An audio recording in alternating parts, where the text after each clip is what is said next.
Back in 2011, Angry Birds was everywhere. They had multiple different games, toys, and movies, generating hundreds of millions of dollars. But by 2019, they were firing masses of staff, and since then things have only gotten worse. Perhaps it's just karma for stealing the initial idea. Angry Birds wasn't an original concept. In April 2009, a game was released named Crush the Castle, which required players to fire a trebuchet into wooden structure hiding medieval people. Well, 8 months later in December 2009, game developer Rovio made an app named Angry Birds, which, while clearly being a rip-off, was better in every way. It had cooler, cleaner, animated graphics, and different stages each with different levels.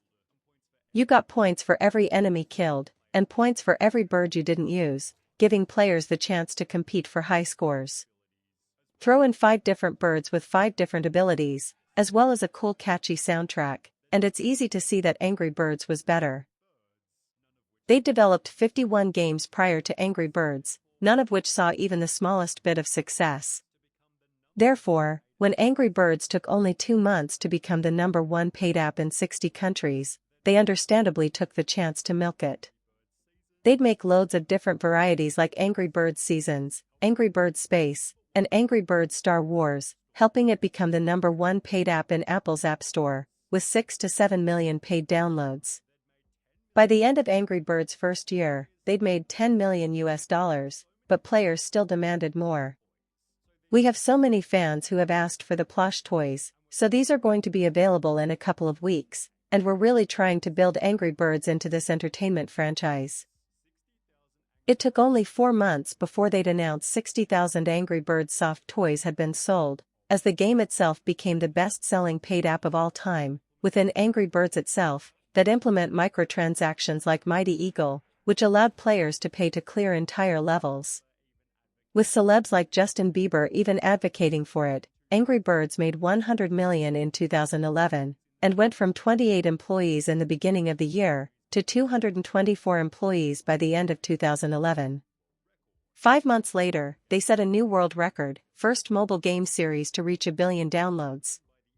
They'd double their revenue again by the end of 2012, at which point they started to face a serious problem. The game was getting stale.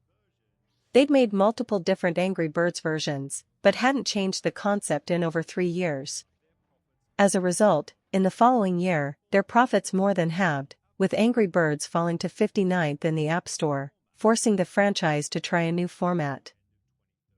They'd release Angry Birds Go at the end of 2013, and while this was somewhat of a Mario Kart rip-off, people absolutely loved it. Professional reviewers gave it 7.7, while people on Reddit called it their favorite Angry Birds game, and perfection at its finest. Rovio therefore continued to experiment, releasing an RPG game named Angry Birds Epic, which again received incredible reviews, reading, "The latest Angry Birds title is a welcome addition to a franchise, which hasn't seen much change since its inception back in 2009. Similarly, users said it might be the best RPG title I've ever played. The only problem was, these games didn't sell merch like the original Slingshot format, therefore merchandise sales plummeted, while total 2014 revenue dropped, and profits fell 73% to €10 million. As a result, media outlets reported, Rovio lays off 110 people as Angry Birds hype fades, representing 14% of the company's workforce. They tried to fix their decline with yet another experiment, Angry Birds Pop, which was pretty unsuccessful. In a Reddit thread asking out of all the Angry Birds games, which one do you think is the worst, Pop was mentioned many times over. Therefore, they'd go back to basics, and put out Angry Birds 2, the official sequel, although many called it a downgrade from the original. The sequel was filled to the brim with microtransactions, clearly annoying the fanbase who wrote, "This is a very greedy game that keeps sucking money out of you. If you play well, the game becomes harder and harder until it's impossible, and then you either have to replay each level 10 times, or buy gems. The game is just trying to throw you off balance, and get under your skin so that you pay more." The official IGN review said the game took significant steps backward for the massively popular series. Angry Birds 2 is missing key parts of what made previous games so universally compelling to gamers both hardcore and casual, young and old. Still, due to its intense monetization, Angry Birds 2 became their highest-earning game. Surprisingly, however, that very same year, they'd announced losses of almost $15 million, and would fire a further third of their workforce, this time being over 200 people. This seemed to imply that Angry Birds was dead, until they'd make an unexpected comeback. Turns out they'd spent the previous 3 years privately developing the Angry Birds movie. At a cost of $73 million, they'd made a risky bet, but with a star-studded cast and a fun little story, the Angry Birds movie did surprisingly well. It made over $350 million from its $70 million budget, and put Angry Birds back into the public spotlight. People began replaying their previously released games, while Angry Birds theme parks popped up in different countries. Media outlets reported Rovio Games had its best year ever in 2016, however the gaming releases that Angry Birds was known for were still declining in quality. In his video, "I played and ranked every Angry Birds game so you don't have to," Jake Miller talks about Angry Birds Action, which happened to be the first game after the movie. Similarly, in the Reddit thread asking about the worst Angry Birds game, one user implied it was most of them, after the movie's release. Said games included Angry Birds Fight, aka a Candy Crush ripoff, as well as Angry Birds Match, which was described as extremely bland. However, thankfully for Rovio, their older titles were still extremely popular, with Angry Birds 2's revenue growing 47% in 2018, despite it being over 3 years old. This gave them the budget to make a second movie, however their $65 million bets didn't pay off so well this time.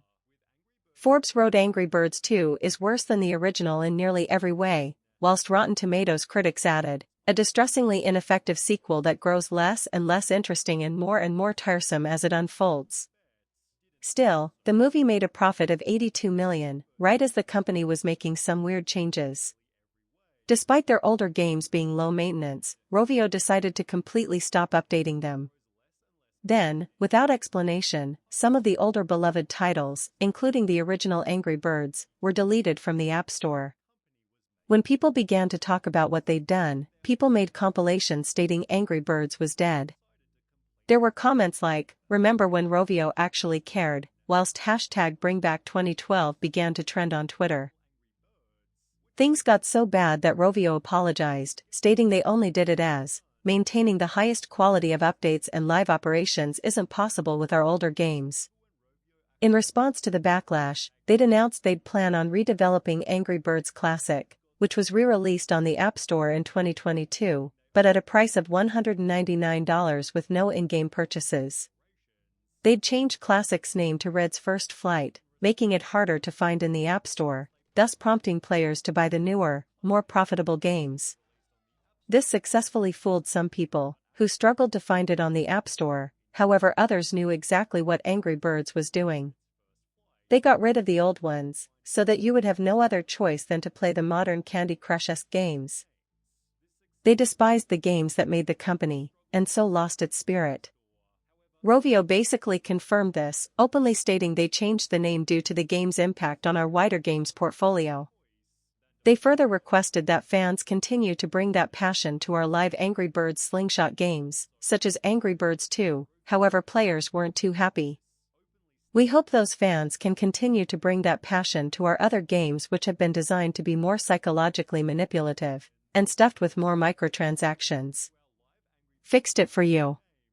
The drama was so severe, it seemingly halted any future games, as Angry Birds Classic is still the most recent title, released way back in 2022. In 2023, Rovio was sold to Sega, although this has done little to fix their reputation. One recent tweet expressed, "I very much still love Angry Birds. That said, the current state of it is dog's hit. My hope for the franchise is at an all-time low right now.